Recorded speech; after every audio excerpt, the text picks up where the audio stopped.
Hey everybody, it's Scott Steen with winnersandwhiners.com coming to you from the Greek Aardvark studio on the expansive first floor of the Winners and Winers Sports and Entertainment Complex to bring you today's Deep-3.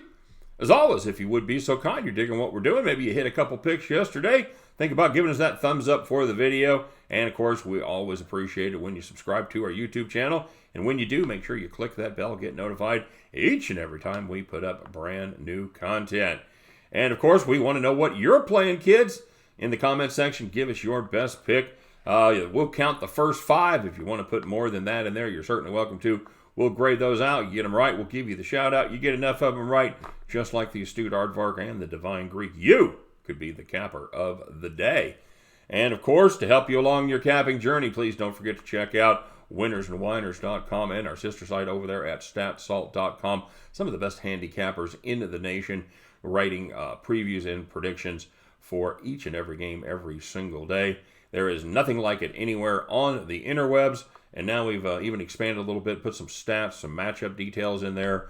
So it truly is a one-stop shop for all of your handicapping needs. All right, so taking a quick look at yesterday's action, we did okay. We missed the big game, though, man. That KU offense, kids, that is they are getting it done. They're running much better pace, and I think we might have to lay off that KU under for a while as they hit 90 on their own. Of course, they covered the number, won by 20. But yeah, when you're scoring that fast, you're scoring that many, you're going to give the other team opportunity to put the biscuit in the basket too. So we did miss the under there. Did a little better on our MEAC and SWAC action, our SWACtion, if you will. Our MEAC action and SWACtion. There you go. Norfolk State, they took care of business. They're easily covering their 8.5, and the Arkansas Pine Bluffers and the Alcorn Staters played under the number, as Arkansas Pine Bluff, as advertised, is just awful on offense. Awful. And on the premium side, did have a nice night over there as we had Xavier to take care of business. No sweat. Nothing like using the entire clock to cover your number, as they made 2 free throws with 1.8 seconds left to put us over the number there to go from 1 to 3 and get the cover. We also had KU to cover whatever we got it at. We capped it at 15.5. I know that went up to 16, even 16.5 for the day. It did not matter, as KU again took care of business there. So 2-0 on the premium side, 2-1 on the Deep-3, 4-1 we go. And as they say, that's more like it. So let's see if we can keep the momentum rolling here today. We're going to start off with the Davidson Wildcats and the St. Joseph Hawks. And I'm looking at the first half number here for Davidson. This game caps out at Davidson minus 11.5. We're thinking that first half number is going to be somewhere in the half dozen range. We're going to call it minus 6. You know, guys, this is a Wildcats team that has done a nice job in the first half, but they often lose focus after the probably less than inspirational speech from their coach. I don't know what he says, but he needs to stop. That's what happened in the first meeting between these two, as Davidson had a 9-point halftime lead, only to be forced into overtime, where they ultimately won the game but did not cover. The Wildcats have been very hot lately. They have led at halftime in 3 of their last 4 by an average of 25.3 points. That's right, they've led by 25 points at halftime in 3 of their last 4 games. Those games were against 2 scrubs and a stunning 30-point victory over a St. Bonaventure team as a 3-point dog. The Wildcats were actually the underdog in that contest. St. Joseph's, they're not good. Not good. They are winless in conference play, and that is due mainly to their dreadful defense. You know what? Give me the red-hot Wildcats to dominate this one early. I think they come out and get it done. I don't know what happens in the second half, but luckily, we don't have to care. Give me the Davidson Wildcats first half minus the 6-ish points. And staying in small ball as we look at the Merrimack Warriors and the Bryant Bulldogs. That's right. Calm down, everybody. You knew I was going to get to this game. These are 2 teams that are in very different spots. Merrimack, by the way, is a 1.5-point road doggy in this one. The Merrimack Warriors, well, they're your first-place team in the Northeast Conference, while the Bulldogs, well, they languish in 9th. The Warriors, they have been very good this season against the spread, going 11-3 against the number in conference play, while the Bulldogs have covered just 3 times in their 14 conference games. Merrimack 6-1 ATS on the road, and they won the first game of this season by 4. But Bryant, a team that usually shoots about 32% from deep, They actually went 9 for 19, which is 47%, against a Warriors squad that has allowed opponents to shoot a little under 30% from downtown. I don't think that's repeatable in this one. I think it's unlikely they make 9 3-pointers again. I think we're probably in the 6 to 7 range, and I think that's going to be enough for us to take care of business there. I think the wrong team is favored in this one. Give me the Merrimack Warriors plus 1.5.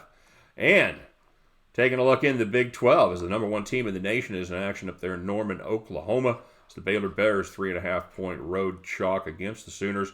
You know, guys, I know this is a suspicious-looking game. I think we're getting a bargain here on a Bears team that hasn't lost a game since 3 weeks before Thanksgiving. They're 9-3 against the number in conference play. They're 7-2 against the number on the road. Now, they don't cover by a ton, but they do enough to beat the number. And hopefully Teague is going to be back after missing the last game with a wrist injury. He's kind of day-to-day. But they did okay with him last time, as they were able to cover the number in their last game without Teague. Everybody's thinking this is a trap game between West Virginia last Saturday and the rematch with KU coming up this weekend. But you know what? I've got a little different take on that. I think Coach Scott Drew, I think he smells that number 1 seed, and he knows that ultimately the Bears can get that number 1 seed even with a potential loss to KU. However, they most likely can't get a number 1 seed with a loss to Oklahoma. You know, I like the Bears here. Give me that sandwich. Let's eat that sandwich. I like the Bears minus 3.5. For those of you that are watching both videos today, just to allay any confusion, I did a video earlier where the handicapper picked the Oklahoma Sooners plus the 3.5 as he cited the sandwich game, and Oklahoma's good home record as being the reason for his pick. So there will be a difference between my official pick, which is the Baylor Bears minus 3.5, and the pick of the other handicapper. I think it was Blake that did it, but I'm not positive. Don't hold me to it. It was almost 10 minutes ago, so my apologies. So anyway, we'll play the Baylor Bears minus 3.5, play Merrimack plus the 1 and a hook. And how about those Davidson Wildcats in the first half to just dominate minus 6 points at the end of those 3? You guys can join me. We'll pick up our winning tickets and march proudly back to the window. All right, everybody, we're going to take a quick look, see how y'all did in the picks here today as our shout-outs will go on. Quick reminder, I will put the link for the premium service in the description of the video. If you want to get signed up for the premium team, just click on that and follow the Yellow Brick Road, and you will be one of us.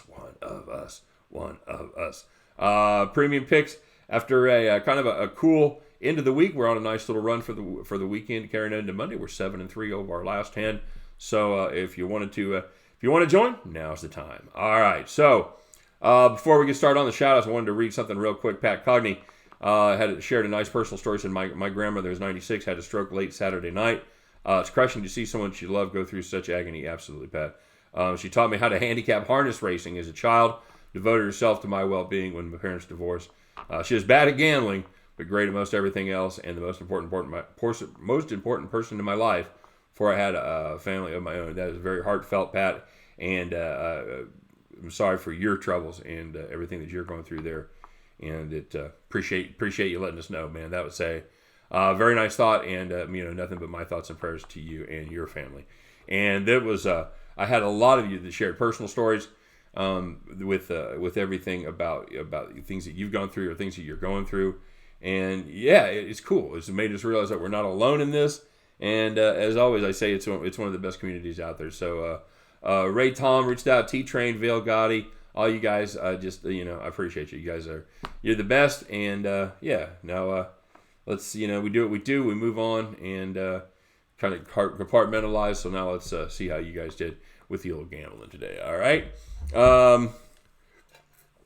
We had a few with perfect attendance today.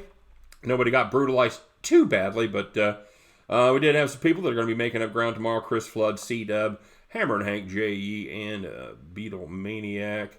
You know what? I lied. That's not all of you. Some of them, I transposed it. I made a list of people that had given me a personal shout out. So some of those were people that had given us a nice shout out. I think the J.E. Beetle Maniac, I know you guys shared stories with me as well. So, sorry. It's I think Chris Flood, C-Dub, and Hammer and Hank had perfect attendance. J.E. Beetle Maniac, good guys. Okay, sorry.